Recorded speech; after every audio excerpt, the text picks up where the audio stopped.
Hello and welcome. स्वागत है आप सभी का एजुकेशन स्पार्क में। आज का जो टॉपिक ऑफ डिस्कशन है वो एक इम्पॉर्टेंट टॉपिक पे है, that is law of three stages, one of the important topics of the sociology जो कि अगस्त कमेटी ने दिया है। ये जो लॉ है इसको हम अंडरस्टैंड करेंगे कि इसमें कौन कौन से स्टेजेस है और ये लॉ क्यों दिया गया है, क्या बताने के लिए दिया गया है। तो उससे पहले अगर आप चैनल पे नए हैं तो चैनल को सब्सक्राइब कीजिए और वीडियो को ज़्यादा से ज़्यादा दोस्तों तक शेयर कीजिए। सो चलिए चलते हैं अपने टॉपिक ऑफ डिस्कशन की और law of three stages. Now see, ये जो लॉ ऑफ थ्री स्टेजेस है ये अगस्त कमेटी ने दिया है इन द ईयर 1822। और क्यों दिया गया है, बस खाली ये बताने के लिए कि जो ह्यूमन थॉट है और जो सोसाइटी है उसकी डेवलपमेंट एक पर्टिकुलर सोसाइटी में किस तरह से होती है। यानी ह्यूमन थॉट का इवॉल्व होना एक पर्टिकुलर सोसाइटी में किस तरह से होता है, इसकी डेवलपमेंट किस तरह से होती है, ये हमें इस लॉ ने बता दिया है।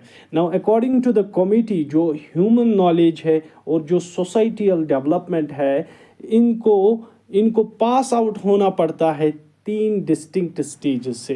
One is called as theological stage, second is metaphysical and the third one is positive stage. पहला जो स्टेज है it is also called as fictitious stage, second is called as abstract stage, third one is called as scientific stage.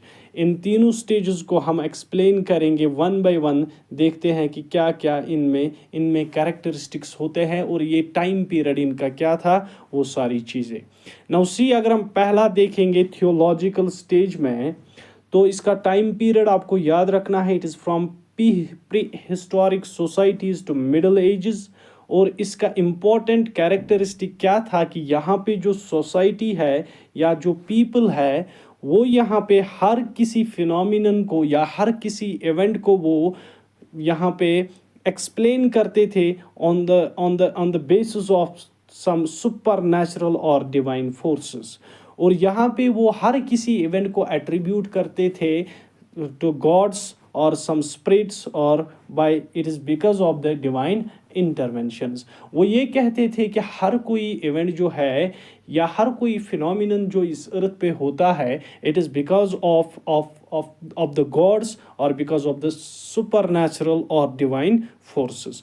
Now यहाँ पे तीन सब stages है और इन तीन सब स्टेजेस से आपको पता चलेगा कि ये जो पहला स्टेज है थियोलॉजिकल स्टेज, ये एक्चुअली में किस तरह से बात करता था, क्या क्या चीज़ें यहाँ पे हुआ करती थी। First one is fetishism, second is polytheism and the third is monotheism. Now fetishism क्या होता है, it is worship of objects, चाहे हम स्टोन्स की बात करेंगे, ट्रीज की या आइडियल्स की। पॉलीथिज्म किस पे बात करता है, नाउ पॉलीथिज्म क्या होता है, ये एक बिलीफ होता है जब आपका बिलीफ मल्टीपल गॉड्स पे हो, that's is what is called as the polytheism. Now monotheism क्या होता है, जब आपका बिलीफ एक सुप्रीम डाइटी के ऊपर हो। नाउ सी, यहाँ पे हर कोई खुदा जो है, यहाँ पे पॉलीथिज्म था, यहाँ पे फेटिशिज्म था, यहाँ पे डिफरेंट सोसाइटीज़ में मोनोथिज्म था। सो यहाँ पे सोसाइटी क्या करती थी या लोग जो उस सोसाइटी में रहते थे वो हर किसी इवेंट को किसी एक पर्टिकुलर गॉड की तरफ एट्रीब्यूट करते थे। फॉर एग्जांपल, अगर बारिश बारिश हुआ करती थी तो वो कहते थे कि इसके लिए एक पर्टिकुलर गॉड है। फायर तो उसके लिए एक पर्टिकुलर गॉड है, अर्थक्वेक उसके लिए एक पर्टिकुलर गॉड है। So this is what is called as the theological stage. Now see, अगर हम इसकी एग्जांपल देखेंगे तो एंशियंट इजिप्ट्स में एक बिलीफ था कि जो गॉड उनका सन गॉड रहा था वो कंट्रोल किसको कर रहा था, मूवमेंट ऑफ द सन को वो कंट्रोल कर रहा था। So this is what is called as the theological stage in a particular society. Moving to the second one, the metaphysical stage. Now see, ये जो metaphysical stage है इसका time period जो है it is from Renaissance to the 18th century, or you call it from 12th century से लेकर 18th century तक ये जो टाइम पीरियड है ये चला, ये मेटाफिजिकल स्टेज है, ये चला है। नाउ सी, ये एक ट्रांजिशन स्टेज है between theological stage and the positive stage. इन दो स्टेजेस के बीच में ये एक ट्रांजिशन फेज है।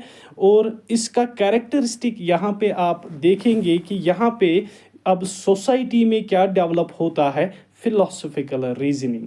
अब रिलीजियस एक्सप्लेनेशंस को टाटा बाय बाय, अब फिलोसफिकल रीजनिंग यहाँ पे डेवलप लोगों में थोड़ा होती है। नाउ रिलीजियस एक्सप्लेनेशंस भी अब यहाँ पे होती है, बट उतनी ज़्यादा हम चीज़ों को on the basis of the religious belief वो एक्सप्लेन नहीं करते हैं। बट हम यहाँ पे ये हम कोई फिलोसफिकल रीजनिंग ढूंढने की कोशिश करते हैं। नाउ सी, यहाँ पे जो सोसाइटी है इट क्वेश्चंस ट्रेडिशनल बिलीफ्स। जो ट्रेडिशनल बिलीफ है उस पे क्वेश्चन होता है, and they want to seek the logical explanations of the events और द फिनोमिनास दैट ऑकर। अगर हम इसकी एग्जाम्पल देखेंगे, so we have the philosophers like Aristotle और रूसो, जिन्होंने ह्यूमन बिहेवियर को या सोसाइटी को एक्सप्लेन किया on the basis of natural rights, justice, abstract forces like spirit of laws. Now that means this thing shows that ये जो यहाँ पे ये चीज़ है, this thing shows that कि religious explanation भी यहाँ पे हुआ करती थी, बट उतनी ज़्यादा नहीं। यहाँ पे ज़्यादा डोमिनेंट जो था दैट वाज फिलोसफिकल रीजनिंग, और साइंटिफिक थिंकिंग जो थी वो यहाँ पे एब्सेंट है। और पहली स्टेज में भी जो साइंटिफिक थिंकिंग है दैट इज़ अगेन एब्सेंट। और जो ही हम आगे बढ़ेंगे, जब हम तीसरे स्टेज में पहुँचेंगे तो वहाँ पे फुली जो साइंटिफिक थिंकिंग है वो डेवलप हो चुकी होगी उस इंडिविजुअल में या उस पर्टिकुलर सोसाइटी में। So moving to the third stage that is the positive stage, जिसको हम साइंटिफिक स्टेज भी कहते हैं। इसका टाइम पीरियड जो है that is 19th century onward से लेकर इसका टाइम पीरियड है।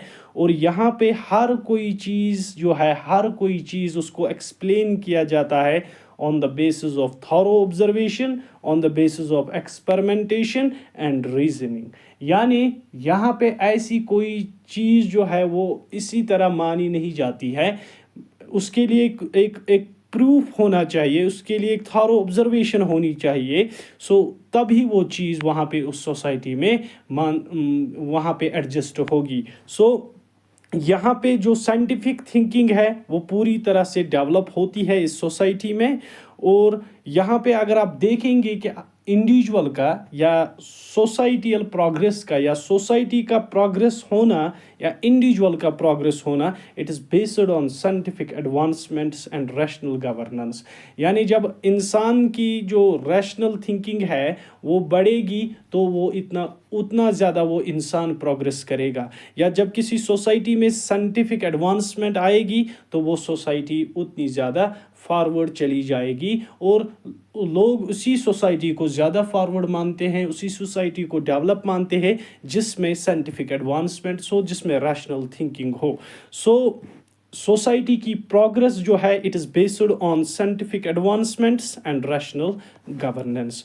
सो अगर हम इसकी एग्जांपल देखेंगे, सो टुडे यू सी कि जो प्लैनेटरी मोशंस है इनको एक्सप्लेन किया जाता है on the basis of the Newton's laws rather than attributing it to different God's.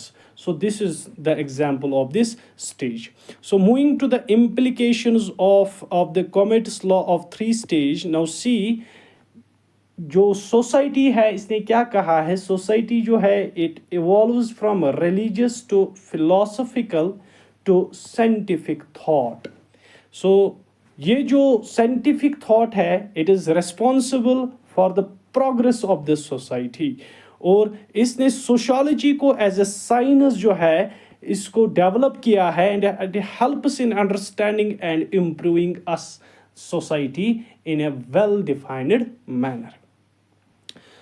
Now see, इसका ये जो लॉ है इसका बहुत सारा क्रिटिसिज्म हुआ है, बट क्रिटिसिज्म होने के बावजूद भी ये जो लॉ है this is one of the important laws in sociology. So चलिए देखते हैं इसका क्रिटिसिज्म जो है वो क्या है। नाउ पहली चीज़ जो है the law is oversimplified. Now अगर आप देखोगे इस्लाम में ये बताया गया है कि जो सोसाइटी है वो 3 डिफरेंट स्टेजेस में गुजरती है, first stage, second stage and the third stage. But ये ज़रूर है कि ये जो सोसाइटी है ये एक स्टेज से दूसरे स्टेज की तरफ जाए, फिर तीसरे स्टेज की. Now it will also jump from this stage to this stage. So this is the oversimplification. So ये इसका पहला criticism बनता है. दूसरा criticism जो है that is Eurocentric. आप देखिए ये जो लॉ है, ये जो मॉडल है, this is largely based on Western Europe history and it may not be universally applicable. ये universally applicable नहीं है. तीसरा इसका जो criticism है that is the religious resurgence. ये जो religious resurgence है, ये जो law है, ये क्या कहता है, इसने ये कहा था कि ये जो डिफरेंट स्टेजेस है, इससे क्या होगा जब सोसाइटी तीसरे स्टेज में पहुंचेगी तो इसका जो ये रिलीजियस बिलीफ है ये ख़त्म हो चुका होगा. बट यहाँ पे अगर आप देखोगे कि इस्लाम जो है वो चीज़ों को एक्सप्लेन करता है ऑन साइंटिफिक बेसिस. सो ये चीज़ नहीं हुई है, बल्कि इसका आप इनवर्स आप सारी चीज़ें देखते हो. Now fourth, lack of empirical proof. इसमें अगर आप देखोगे ये जो थ्योरी है इट इज़ मोर फिलोसफिकल और it is based on factual historical evidences. इसमें कोई साइंटिफिक प्रूफ नहीं है. So this is the criticism. Now conclude हम क्या करेंगे? कंक्लूड हम यही करेंगे कि ये जो अगस्त कमेटी ने जो ये लॉ ऑफ 3 स्टेजेस दिया है, इसने हमें evolution of human thought and in different societies ये चीज़ हमें सिखाई है. बल्कि हमें ये भी बता दिया है कि जो साइंटिफिक प्रोग्रेस है किसी सोसाइटी में, that is the ultimate path for a particular society and it has laid the foundation for modern social sciences. So this was the law of 3 stages. Hope आपने इस लॉ को अच्छे से समझा होगा